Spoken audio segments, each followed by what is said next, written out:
Welcome back to Hobbit Racing. Thanks for joining me in the Shire. I would like to spend the beginning of 2025 highlighting Scaleauto.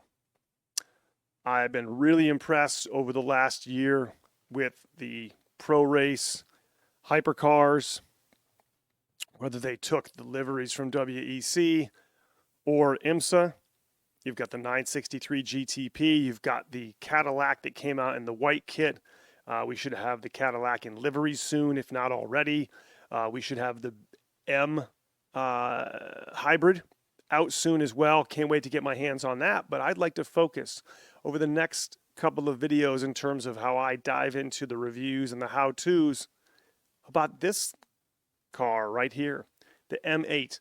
It was short-lived in the GT Le Mans class before we became now GT3 compliant, both across FIA, IMSA, and even the DTM, modern DTM that runs the M4. But this car, sleek, long lines, it's an M8, so of course it's going to be bigger and longer than an M4 or an M6, right? And Scaleauto is putting out some great cars, whether you want the Home Series car or you want the R Series chassis that we're going to look at in this car here. And so I'm going to go through how I tune a Scaleauto, certainly, but I also want to show the value in a Scaleauto car. So I'm going to just show you taking this car out of the box and giving it a run. So I really wanted to get out here, and in the spirit of some of the stuff that Harry was saying at the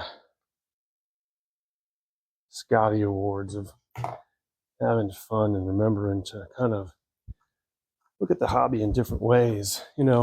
I wanted to take this Scaleauto car. Scaleauto cars are quickly just becoming my favorite. But again, as he was saying, not everybody can drop the money to be able to just get what you're going to get and do the things that everybody does. And so I wanted to know, even if you weren't going to tune it, but was it worth the money? The car has been out of the box just the way that it was. I've even ran some laps with the original rubber. I don't know what the shore is that came with it. I don't use rubber tires on this track, as you know.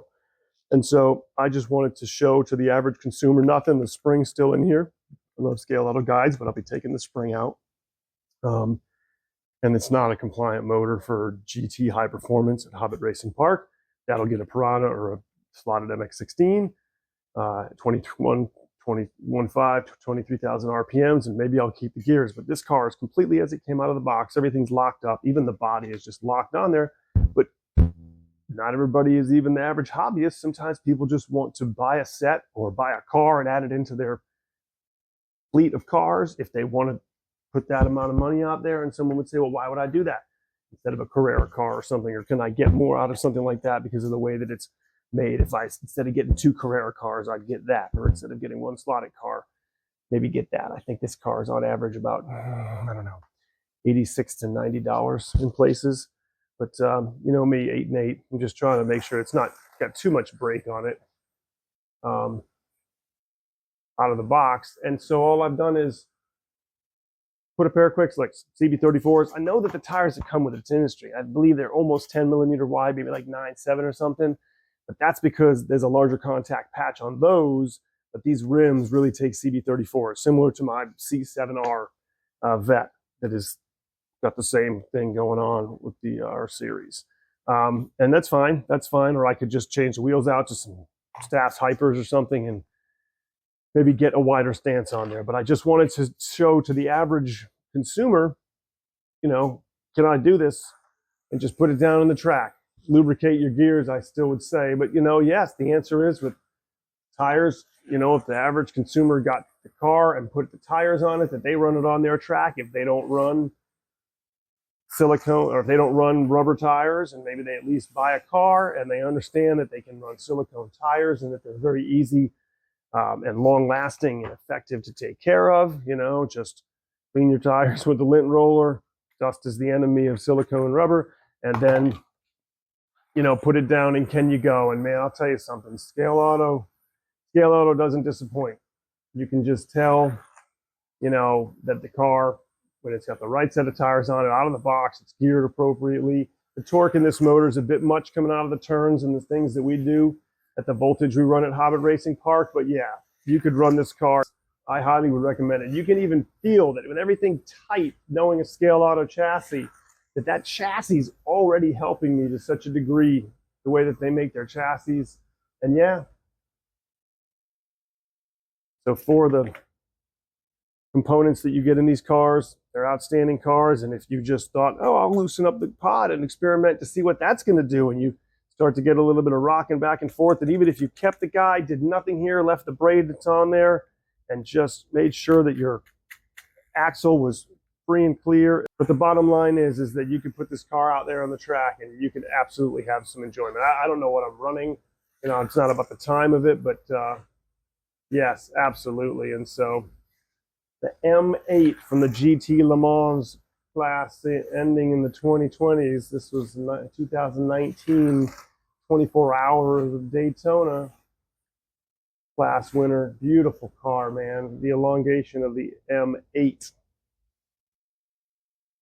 So yeah, I think this is a case of you do get what you pay for, and if you wanted to invest in a little bit more, but you weren't sure, that you felt intimidated when you looked underneath this car, I'd say you don't have to. Even if you did nothing but put the tires that you run on the track that you have, no matter what your track setup, you know, plastic track, wood track, or it's a track that you obtain, or whatever you're doing, and would you have some fun, right? The whole point of it is fun. You don't want to get yourself into a technical situation where you can't figure out what to do with the car. You'll be in just fine shape if you run a slot car or two and are handy to be able to make a few easy adjustments in case something goes wrong, which is why it has all the screws. But otherwise, with tires, yes, I highly recommend it. And you know what? It's funny because I can't wait still for the M4. I'm looking for the Row Racing 99 M4, and then I'm going to put a 3D chassis underneath that. But before I do, I'm going to give the Carrera chassis just a shake down and see all the things that I can do potentially. But I'm definitely going to 3D chassis that car. But in that lineup before that M4 was the M8. And then, of course, that's another time. We'll save that for another time, another place. So go get a Scaleauto car. The Acura NSX. The BMW, or, well, I don't know, 963s. Get one. Or get a Carrera car. That's what fits your budget and your needs. Get a slot car and have fun. So thanks for joining me with that first look at the Scaleauto M8. If you like this kind of content, hit that subscribe button, turn on those notifications. You'll find out when the next video on this M8 is going to come out, and leave me some feedback. It always helps out the channel. Thanks for watching. If you don't subscribe to Hobbit Racing, I'll poke you with my staff. Pokey, pokey, pokey. She will poke you with her staff. Pokey!